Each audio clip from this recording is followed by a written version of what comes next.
the girl suddenly stopped the card reader in the mall, and announced she wasn't buying the limited Zan edition sneakers, worth 20,000 yuan after all. Her best friend's face instantly turned ugly, because if that payment didn't go through, she would lose a full 200,000 yuan in profit. No one knew that her Sodzan called best friend was bound to a cashback system. For every 1 yuan the girl spent, her friend would receive 10 times that amount in cashback. And the girl had already seen through everything. Just minutes earlier, her friend had enthusiastically dragged her out shopping. The reason was simple. The campus heartthrob's birthday was coming up. She kept hinting that this was the perfect chance to get closer to him. On the surface, the girl agreed without hesitation, but just as the clerk was about to check out, she suddenly changed her mind. Her friend panicked on the spot, completely unprepared for the sudden reversal. The truth was, the girl had already been reborn. In her previous life, she had been led around by the nose by this Sodzan called best friend. Eating out, partying, investing, spending money, everything was done under her friend's encouragement. In just 3 years, she had driven the Lai family business into bankruptcy. In the end, she was forced onto a rooftop by debt collectors, with nowhere left to go. It was only at the moment of death that she learned the truth.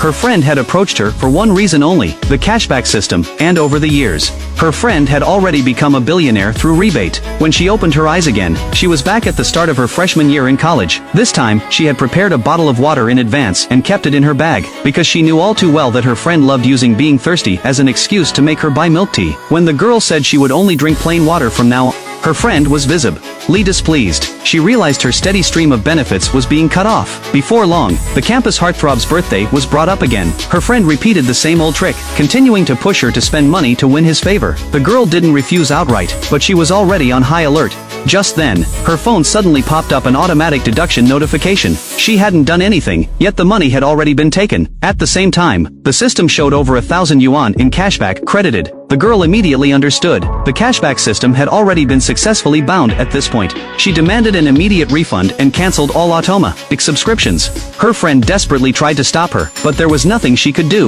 The Longzan term, stable source of cashback, was completely cut off. But her friend wasn't ready to give up. Once again, she used the campus heartthrob as an excuse and dragged the girl back to the mall.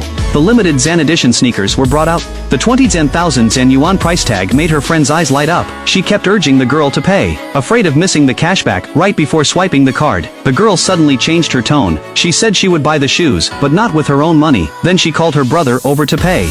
The next second, her friend's phone vibrated. 200,000 yuan in cashback was instantly credited. In that moment, the girl finally confirmed it. As long as the purchase was related to her, no matter who paid, the system would count it as a success. She immediately demanded a refund, but the clerk refused, citing the limited Zan edition policy. During the argument, the girl accidentally bumped into a cleaning lady. Her skirt was stained, and the woman kept apologizing, insisting on transferring 100 yuan to cover the cleaning fee. The money had just hit her account, when her friend was suddenly deducted 1,000 yuan by the system. Only then did the girl fully understand. The cashback system was a Tudzan way binding. When she spent money, her friend earned money, and the moment she made money, her friend lost money. The real counterattack had officially begun. The girl Drudong proposed interning at her brother's company. Although her brother was confused, he still promised that after the internship, he would give her 1 million yuan as a reward. In the days that followed, the girl deliberately resumed some of her spending, letting her friend lower her guard once again. Meanwhile, relying on cashback, her friend quickly got close to the campus heartthrob. He mistakenly believed he had latched onto a true rich heiress. What he didn't know was,